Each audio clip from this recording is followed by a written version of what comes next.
예, 서바냐서 제가 읽겠습니다. 서바냐서는 무엇을 말하는가?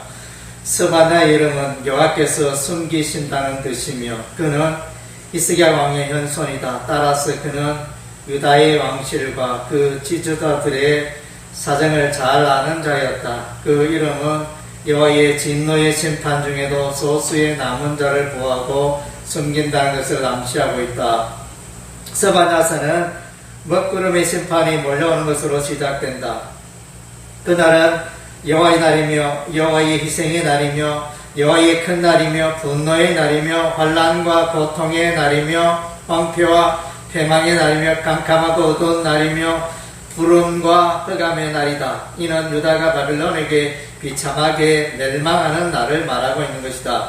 여호와께서 땅 위의 모든 것을 진면하리라 하셨다. 그날에 사람과 짐승과 공중의 새와 바다의 고기와 거치게 하는 우상과 악인들이 멸망한다. 그리고 바알과 그마림과 지붕에서 하늘의 묵별에게 경배하는 자들과 여호와께 경배하면서 말감을 가리켜 맹세하는 자들과 여호와께 회개한 자와 무관심한 자들이 멸망한다. 이는 사람과 가축과 기는 것과 공중의 새까지 멸망했던 노아 시대의 홍수 사건을 연상시킨다. 여기서 사람만 심판하지 않고 짐승과 물고기와 새를 포함하여 심판하는 것이 특별하다. 이는 이러한 피조물들이 우상 숭배에 이용되었기 때문일 것이다. 또한 이 심판은 예 시대를 청산하고 새 시대를 열겠다는 하나님의 의지를 보여주고 있다. 내가 사마리아를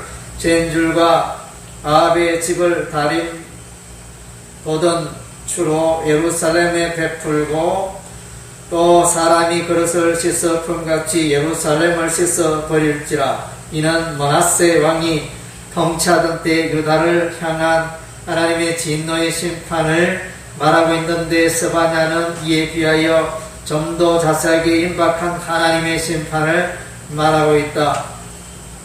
여호와의 날은 이사야에게는 잔혹히 분냄과 맹렬히 노하는 날이며 에스겔에게는 구름의 날과 여러 나라의 심판의 날이며 요엘에게는 슬픔의 날이며 어둡고 깜깜한 날이며 구름의 날이며 아모스에게는 재앙의 날과 어둠의 날이며 스가랴에게는 재물이 약탈되는 날이다. 그리고 서바냐서에만 나타나는 표현은 여호와의 큰 날과 분노의 날과 희생의 날이다. 결국 다른 어떤 선지자보다도 서바냐는 여호와의 날에 대하여 다양한 표현을 사용하고 있다. 이는 서바냐가 하나님의 심판의 확실성과 임박성을 강조하고 있다는 증거이다. 1장에서 유다의 심판 선언과 아울러 가장 주된 죄를 연구하고 있는데 그것은 우상 숭배이다. 바알을 숭배하는 가나안의 제사장의 칭호 곧 그마림과 지붕에서 하늘의 묵별에게 경배하는 자와 아몬 족속이 인신제사로 섬기던 밀공 곧 몰렉 곧 말감을 가리켜 맹세하는 자를 열거하고 있다. 그리고 이러한 죄악들을 물리치지 못한 지도자들이 3장에서 응답되고 있다. 방백은 부르짖는 사자이며 재판장들은 저력 1위이며 선지자들은 경솔하고 간사한 사람들이며 제사장들은 성소를 더럽히고 율법을 범하는 자였다. 북이스라엘의 주던 멸망의 원인도 우상 숭배였다. 그들은 송아지 형상을 부어 만들고 아세라 목상을 만들고 하늘의 일월 성신을 경배하며 바알을 섬기고 자기 자녀를 불 가운데로 지나가게 하여 몰렉을 섬겼으며 복술과 사수를 행하였다. 이스라엘의 역사는 우상 바알과의 영적 전투의 역사라고 할 만큼 바알이 이스라엘에게 차지하는 비중이 크다. 바알의 이름이 처음으로 나타난 것은 모압 땅의 바알의 산당에서 발람이 예언을 하는 장면이다. 이스라엘이 모압 형제 시팀에서 바알 보레에게 절하며 모압 여자들과 음행하며 하나님의 진노의 연병으로 24,000명이 죽는다.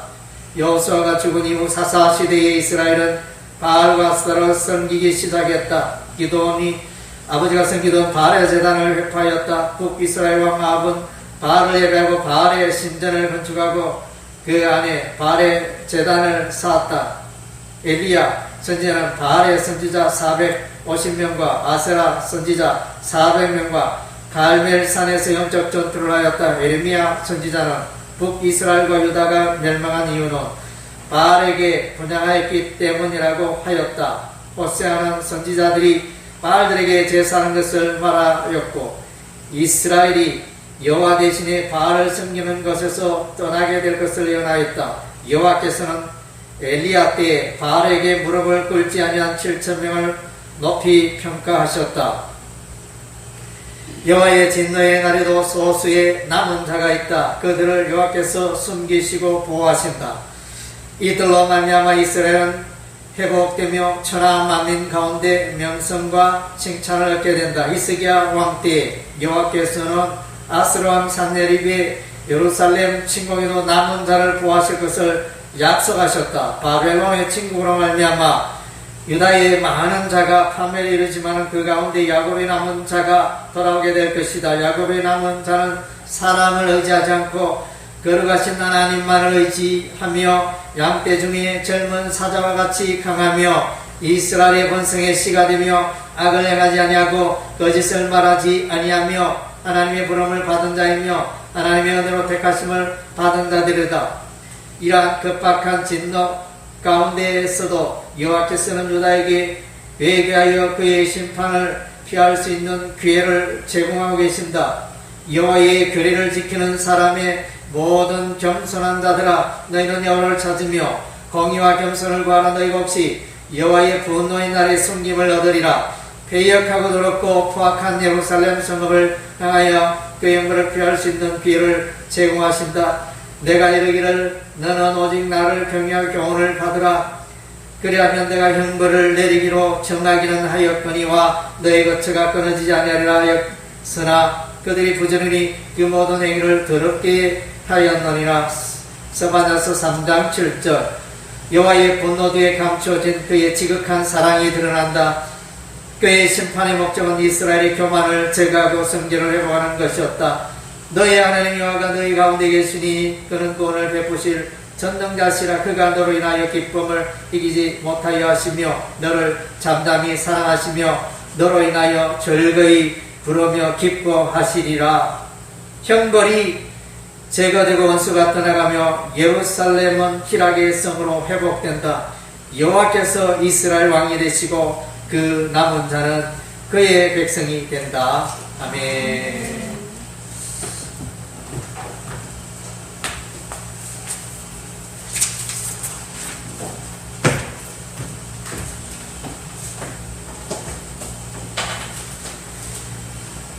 예, 스바냐서, 스바냐 성경은 좀 여러분에게 또 좀 익숙하지 않을 겁니다.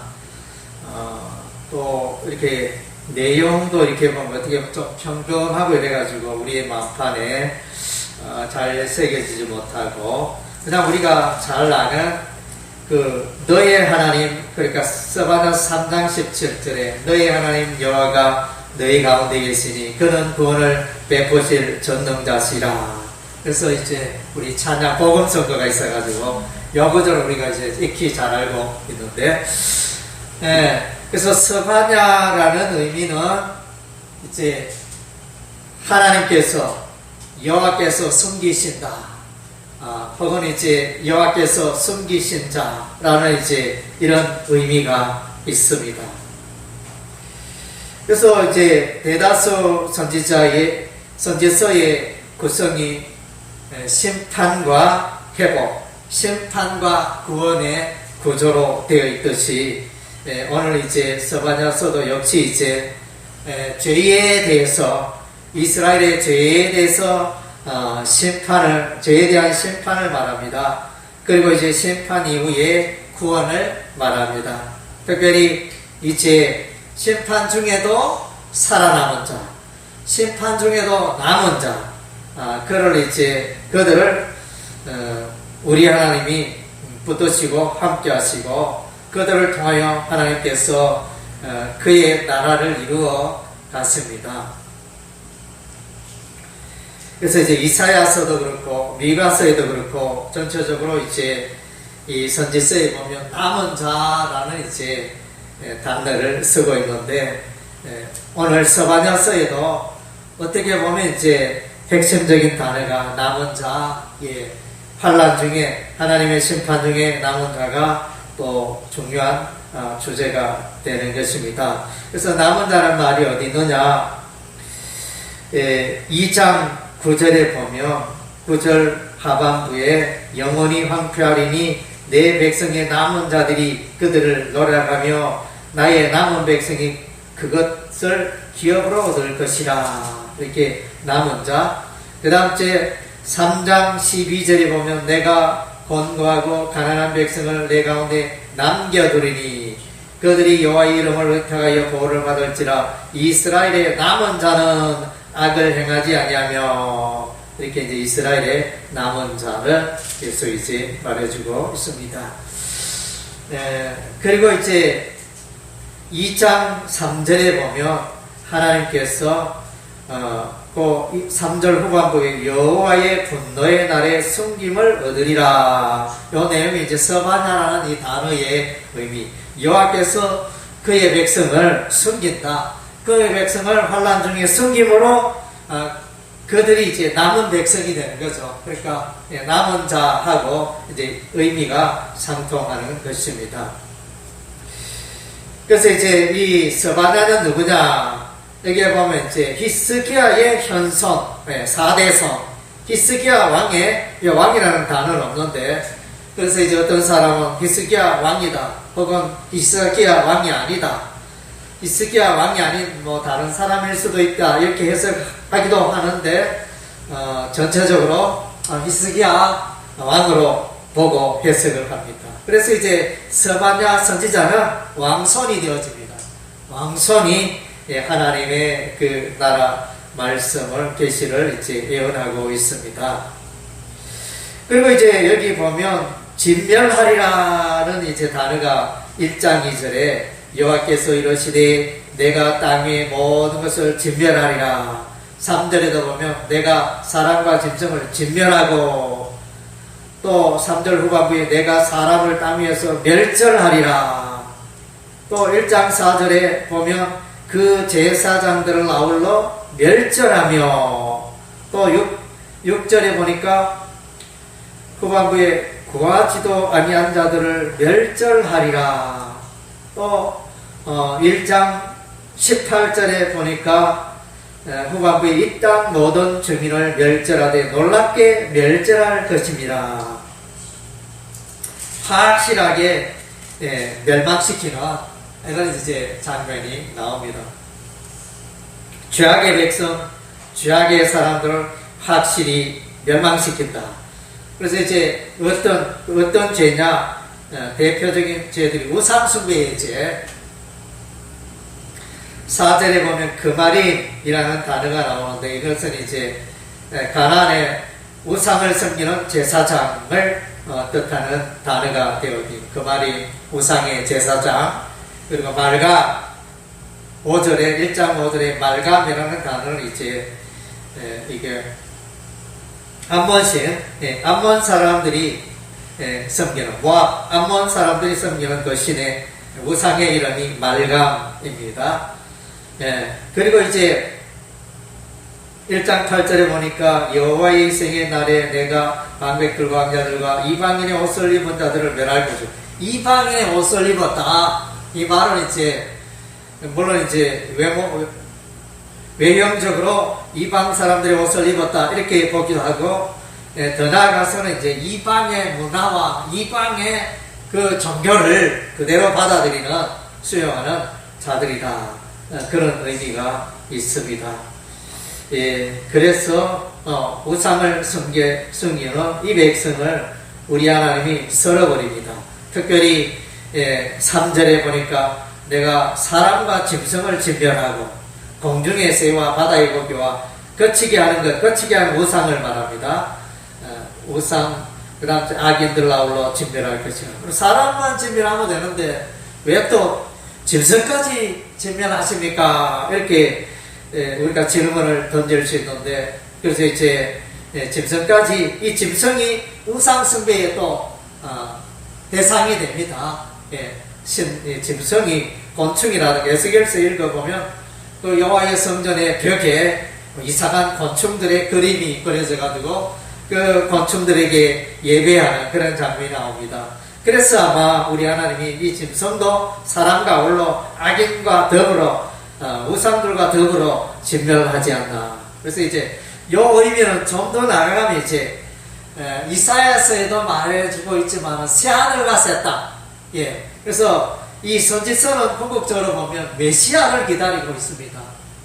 이사야 선지자에 보면 이사야 7장 14절에 처녀가 아들을 낳으리니 이름을 임마누엘이라 하리라. 메시아 아기 예수 그리스도의 출생 말해주고, 이사야서 9장 6절에도 보면 이제 예수님이 평강의 왕으로 오시고 또 영원한 아버지 또 하나님 뭐 이런 이제 용어로 예수 그리스도가 아기 예수가 오시는데 또 하나님의 아들 하나님 되신다, 이렇게 또 이사야서는 그렇게 말해주고 있고, 또 이사야 53장에는 십자가를 지시는 예수님을 생생하게 말해주고 있고, 그런 이제 여러 곳에서 이제 예수 그리스도의 그 모습을 표현해주고 있는데, 결국은 이제 이 선지서들의 궁극적인 것은 종말을 바라보고 종말을 지향하고 메시아를 바라보는 새하늘과, 이사야 선지자는 또 이제 새하늘과 새 땅을 말해주고 있거든요.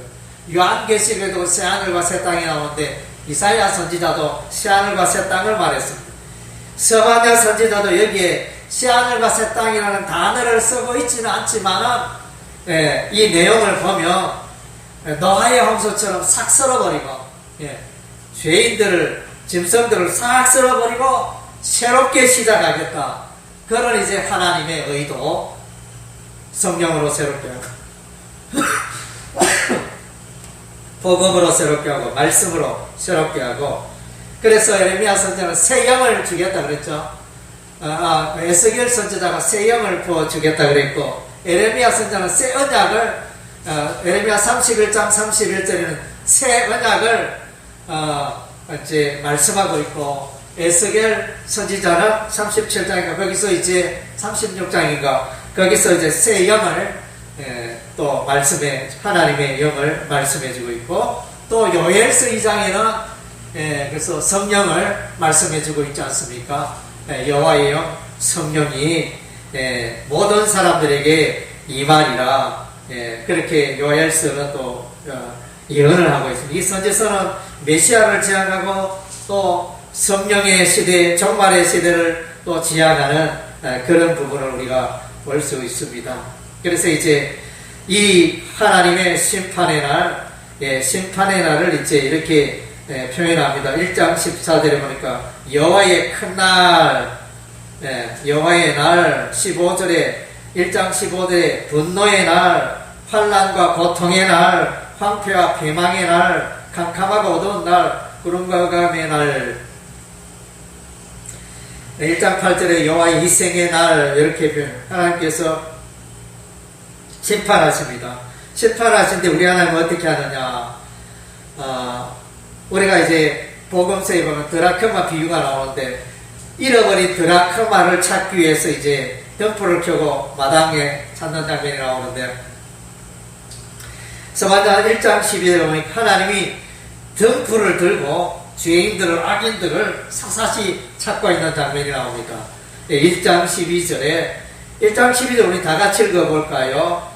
그때 내가 예루살렘에서 찌꺼기같이 가라앉아서 마음속에 스스로 이르기를 여호와께서는 법도 내리지 아니하시며 화도 내리지 아니하시라 하는 자를 등불로 두루 찾아 벌하리니, 등불을 켜고 뭐 눈에 불을 켜고 뭐 이런 표현, 하여튼 그래가지고 죄인들을 다 찾아서 하나님께서 멸망시키시는데, 또 1장 18절이니까 그들의 은과 금이 여호와의 분노의 날에 능히 그들을 건지들. 은과 금이 소용이 없다.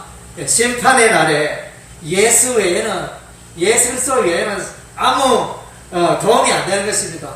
수십억 개, 수백억의 재산이 있을지라도 그 많은 재산이 구원에 보탬이 안 된다는 것입니다. 은금이 구원에는 아무 보탬이 되지 않습니다. 그래서 2장 5절에 화 있을진저, 해변 주민 거래 족속에 화 있을진저 이러면서 2장 7절에 그 지경은 유다 족속의 남은 자, 여기서 이제 남은 자가 또 나오네요. 그래서 우리 하나님이 벌하십니다.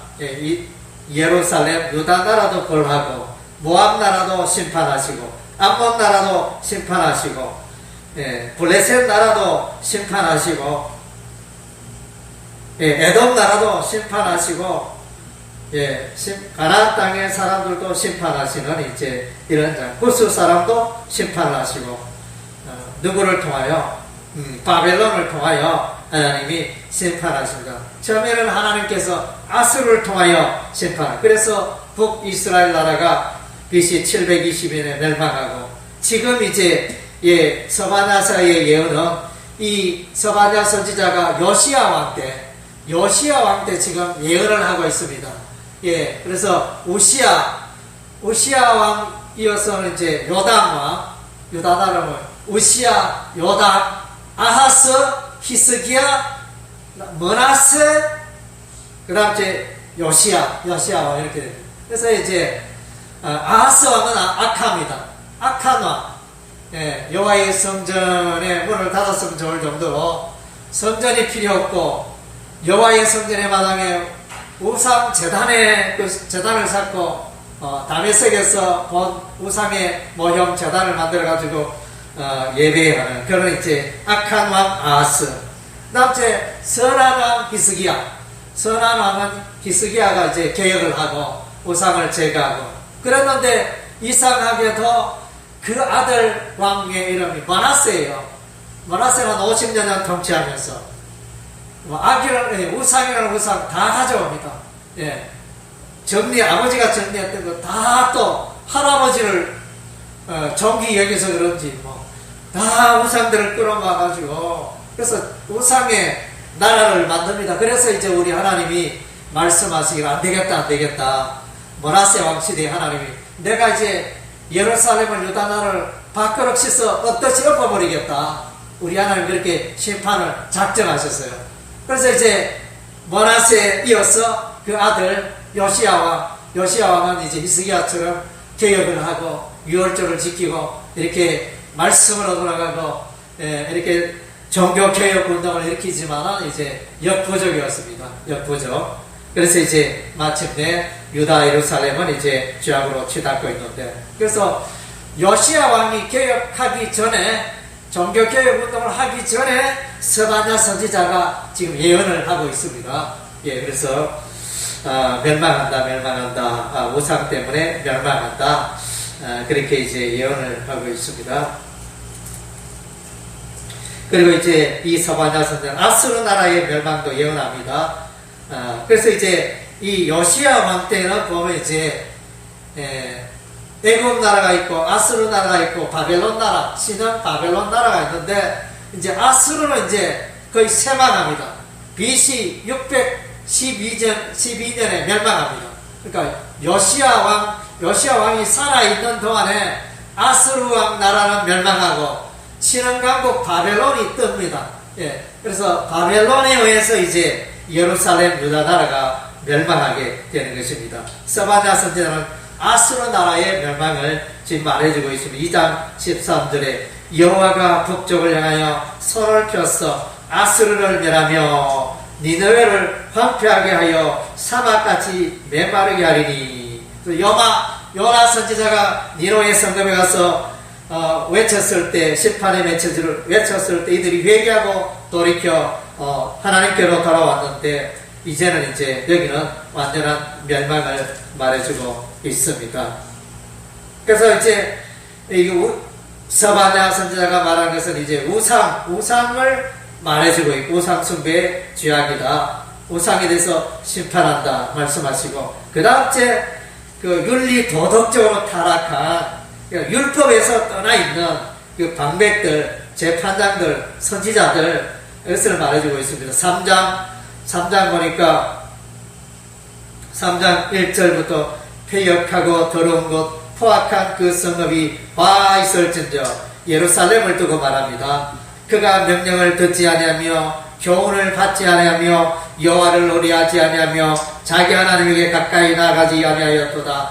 그 가운데 방백들은 부러짓는 사자요, 방백들, 공무원들, 관리들, 부러짓는 사자, 이렇게 뜯어먹고 훔치고, 그의 재판장들은 이튿날까지 남겨두는 것이 없는 저녁일이요, 아주 긍휼이 없는 그런 이제 자기 이익만 챙기는 재판장, 그리고 그의 선지자는 겸손하고 간사한 사람들이요.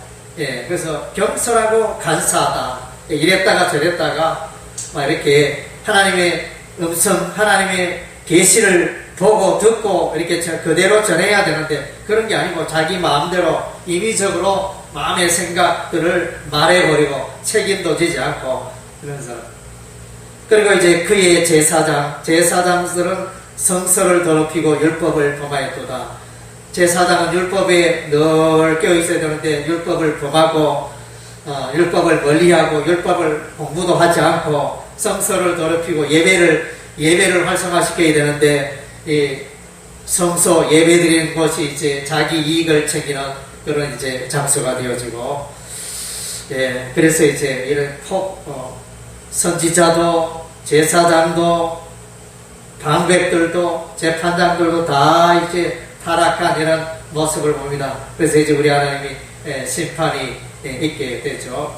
그러나 이제 이러한 심판 중에도 이제 우리 하나님은 남겨두신 자들이 있다는 것입니다. 3장 13절에 이스라엘의 남은 자는 악을 행하지 아니하며 거짓을 말하지 아니하며 입에 거짓된 자가 없으며 먹고 누울지라도 그들을 더럽게 할 자가 없으리라. 그래서 하나님께서 남겨두신다. 숨겨두신 자. 12절에 내가 공고하고 가난한 백성을 내 가운데 남겨두리니 하나님이 다 하십니다. 그들이 여호와의 이름을 다하여 보호를 받고 하나님이 남겨두시고 하나님이 보호하시고 하나님이 이렇게 성결하게 하는 하나님만을 예배하는 자들. 그래서 이제 하나님의 마음은 결국 이 심판을 통하여 깨끗게 하고 성결케 하는 목적이 있죠. 3장 9절에 그때 내가 여러 백성의 입술을 깨끗게 하여 그들이 다 여호와의 이름을 부르며 한 가지로 나를 섬기게 하리니. 그래서 깨끗하게 하겠다 말씀하시며 또 3장 15절에 보니까 여호와가 내 형벌을 제거하였고 내 원수를 쫓아냈으며 이스라엘 왕 여호와가 내 가운데 계시니 내가 다시는 화를 당할까 두려워하지 아니할 것이라. 그래서 이스라엘 백성들의 참된 왕은 여호와 하나님입니다. 사람이 아닙니다. 선지자도 아니고 제사장도 아니고 방백도 아니고 재판장도 아니고 이스라엘의 참된 왕은 여호와 하나님이 그들의 왕이신 것입니다. 그 왕이 그의 백성을 보호하시고 인도하십니다. 그래서 이제 3장 17절 우리 잘 아는 말씀 우리 다시 한번 읽어볼까요? 너의 하나님 여호와가 너희 가운데 계시니 그는 구원을 베푸실 전능자이시라. 그가 너로 말미암아 기쁨을 이기지 못하시며 너를 잠잠히 사랑하시며 너로 말미암아 즐거이 부르며 기뻐하시리라. 그래서 하나님의 그의 백성 또 남은 자 남겨둔 자 성결케 된 자를 우리 하나님 얼마나 사랑하시는지 정말 기뻐하시고 하나님이 기뻐하십니다. 하나님이 그 남은 자를 인하여 정말로 기뻐하는 그 장면을 우리가 보게 되어집니다. 그리고 마침내 존귀케 하십니다. 그 백성을 높여주고 존귀케 하십니다. 이방나라에 뛰어나게 존귀케 하십니다. 3장 19절 20절에 보면 온 세상에서 수욕받는 자에게 칭찬과 명성을 얻게 하리라. 또 20절 후반부에 보니까 너에게 천하 만민 가운데서 명성과 칭찬을 얻게 하리라. 그의 백성, 택한 백성, 남겨둔 자, 성결케 된 자, 그 백성들이 열방 민족에게 칭찬과 명성이 되는, 존귀케 되는 그런 삶을 살아가도록 우리 하나님이 붙드시고 인도하신다는 것입니다. 할렐루야. 그래서 저와 여러분이 이와 같이 참 환난과 심판 중에도 하나님의 택한 바가 되고 하나님께서 남겨주신다 되고 하나님께서 보호하시고 하나님께서 인도하시는 자가 되고 하나님께서 성결케 하시는 자가 되어서 칭찬과 명성을 얻게 되는 저와 여러분이 되시기를 주의 이름으로 축원합니다. 아멘.